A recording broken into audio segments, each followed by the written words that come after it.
से गुजर रही है।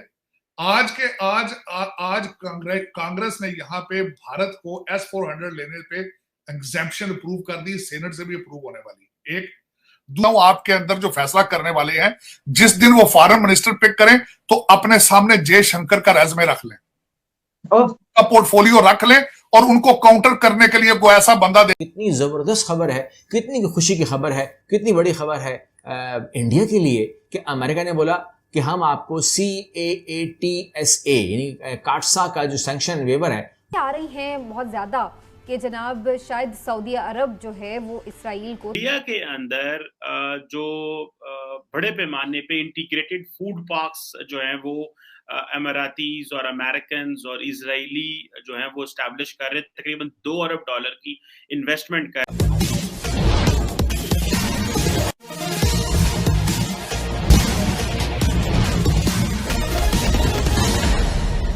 रूस से S-400 खरीदने के कारण अमेरिका अपने यहाँ के काटसा कानून के तहत भारत पर प्रतिबंध लगाने वाला ही था, क्योंकि ऐसा वह तुर्की पर S-400 खरीदने के कारण लगा चुका है।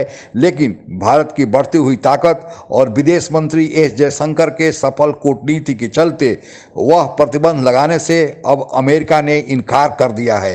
क्या है इस कामयाबी का राज, आइए सुनते हैं। से गुजर रही है। आज कांग्रेस ने यहाँ पे भारत को S-400 लेने पे एग्जेम्पशन अप्रूव कर दी, सेनेट से भी अप्रूव होने वाली। एक दूसरा सबसे बड़ी बात यह है कि रशिया और भारत एक दूसरे के साथ रुपीज में डील करने का प्रोग्राम जो बना रहे हैं, उसका सबसे बड़ा नुकसान किसको होगा? अमेरिका को होगा। अमेरिका की सुप्रीमेसी या डॉलर की स्ट्रांग होने की पोजीशन यही है कि फॉरेन एक्सचेंज होता है डॉलर में होता है और तेल की सारी ट्रेड होती है डॉलर में। अगर किसी और करेंसी में होगी तो सबसे बड़ा लूजर कौन होगा? अमेरिका। लेकिन जो बाइडेन के माथे पे बल ही नहीं है, क्योंकि लीडरशिप ही। मैं समझता हूं आपके अंदर जो फैसला करने वाले हैं, जिस दिन वो फॉरेन मिनिस्टर पिक करें तो अपने सामने जयशंकर का रेज़्यूमे रख लें, का पोर्टफोलियो रख लें और उनको काउंटर करने के लिए कोई ऐसा बंदा देखें जो जयशंकर की टक्कर का हो। अब मैं जयशंकर के अगले दिन मैंने उनका एक आर्टिकल पढ़ा उनके बारे में कि वो जहां उन्होंने जितने रैपिड दौरे करते हैं, वो दौरा करते हैं सोते जहाज के अंदर है। वो कंट्रीज में जाते हैं दौरा करने, सोने के लिए जहाज में जाते हैं, इन फ्लाइट सोकर अगले जगह पे पहुंच जाते हैं। This is how he has done he has justifies his job description, his nationalism towards India. और मैं हमेशा ये कहता रहा हूं, जब तक हमारे अंदर नेशनलिज्म समझूंगा कि भारत अपनी फॉरेन पॉलिसी में और अपनी मार्केटिंग स्किल्स में कामयाब है। उन्होंने अमेरिका को बावर करा दिया है कि we are the regional power, we are the mini superpower in the area and you cannot do anything, you cannot achieve any targets without our support।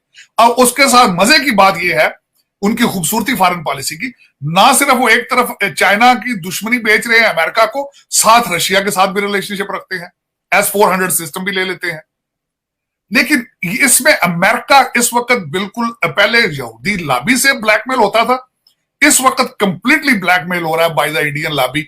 और उसमें खासकर हमें तो बहुत आला किस्म का फॉरेन मिनिस्टर चाहिए जिसकी ग्रिप हो सब्जेक्ट के ऊपर, जिसकी कोई ग्रिप हो, पर्सनैलिटी हो, जो पाकिस्तान के इस केस को दुनिया के सामने ले आ रही हैं बहुत ज्यादा कि जनाब शायद सऊदी अरब जो है वो इसराइल को। तो आपके पास कोई स्टांस आप नहीं ले सकते हैं कश्मीर पे, ये मैं आपको बता दूं। अगर आप इसराइल को ये रिकग्नाइज कर दें, और माय गॉड, और उनकी जो टेरिटरी इसराइल ने ले लिया और किस तरीके से और क्या क्या हिमाकतें उनसे करते हैं, आपका यू विल हैव कोई प्रिंसिपल आपका तो है ही नहीं। फिर आई एम सॉरी समीना, ये कर ही नहीं सकते हम। हाँ, कुछ थोड़ा सा फायदा जरूर होगा। हाँ, अमेरिका बहादुर हमें और भी चाहेगी। हाँ, इजरायली जो हैं वैसे तो वो इंडिया के साथ बिल्कुल जुड़े हुए हैं, वो नहीं रोकेंगे। वो चाहते हैं कि आपके न्यूक्लियर वेपन्स खत्म हो, वो चाहते हैं कि आप कंप्लीट आपको तोड़ें, आपको डिसइंटीग्रेट करें, वो चाहते हैं, वो कहते हैं इनफॉर्मली। मगर अगर इसमें इंडिया के अंदर जो बड़े पैमाने पे इंटीग्रेटेड फूड पार्क्स जो हैं वो अमेरातीज और अमेरिकन और इजरायली जो हैं वो स्टैब्लिश कर रहे हैं, तकरीबन $2 अरब की इन्वेस्टमेंट कर रहे हैं, जबकि प्राइम मिनिस्टर मोदी की जो होम स्टेट गुजरात है वहां पे कोई 300 मेगावाट का जो विंड एंड सोलर कैपेसिटी का प्रोग्राम है, जिसमें US trade and development agency involve है, और कहा जा रहा है कि आइंदा इसको वो कोई और इसको इस इन्वेस्टमेंट को बढ़ा रहे हैं। आप इसको किस तरह देखते हैं कि अमेरिका जो है वो इजराइल के साथ मिलके, यूएई के साथ मिलके ये जो इंडिया में इन्वेस्टमेंट कर रहा है, और पहली जो लीडर्स कॉन्फ्रेंस हो रही है उसमें इंडिया में ये पैसा लगाया जा रहा है। हमें भी चाइना ने, आपको डॉक्टर जयशंकर का पोर्टफोलियो पढ़ना, उनका रेज्यूमे पढ़ना, उनका ये देखना बड़ा इंपॉर्टेंट है। मैं समझता हूँ हेनरी किसिंजर के बाद दूसरे फॉरेन मिनिस्टर होंगे दुनिया के जिनके बारे में लोग किताबें लिखेंगे। जरा गौर से देखें कि वो उनकी, मैंने पहले भी शायद आप बताया था कि जो ट्रैवल करते हैं सोने के लिए सिर्फ जहाज में जाते हैं, वरना वो नीचे उतरते तो मीटिंग्स करते हैं। और जिस तरीके से I2U उन्होंने इजराइल में जाके मीटिंग्स की हैं, और अब जिस तरह G20 में जा रहे हैं, ब्रिक्स का कर रहे हैं, लद्दाख में जो कुछ कर रहे हैं, वर्सेस आप पाकिस्तान की बात करते हैं। आप तैयबा गुल से और फर्क घोगी से फारग होंगे तो आप कहीं जाएंगे, आप वहां खड़े हैं। ये है कि हम तो हमेशा इस बात का रोना रोते हैं कि जी देखें कश्मीर पे जी रिस्पॉन्स नहीं करते सऊदीया या यूएई, या वो उस तरह से साथ नहीं देते। मैं आपसे अक्सर ये कहता हूँ बड़ी बदनसीबी की, बड़ी ही इंतहाई अफसोस की बात है, लेकिन हमारे यहाँ मुस्लिम उम्मा वाला तस्वर कोई नहीं रहा।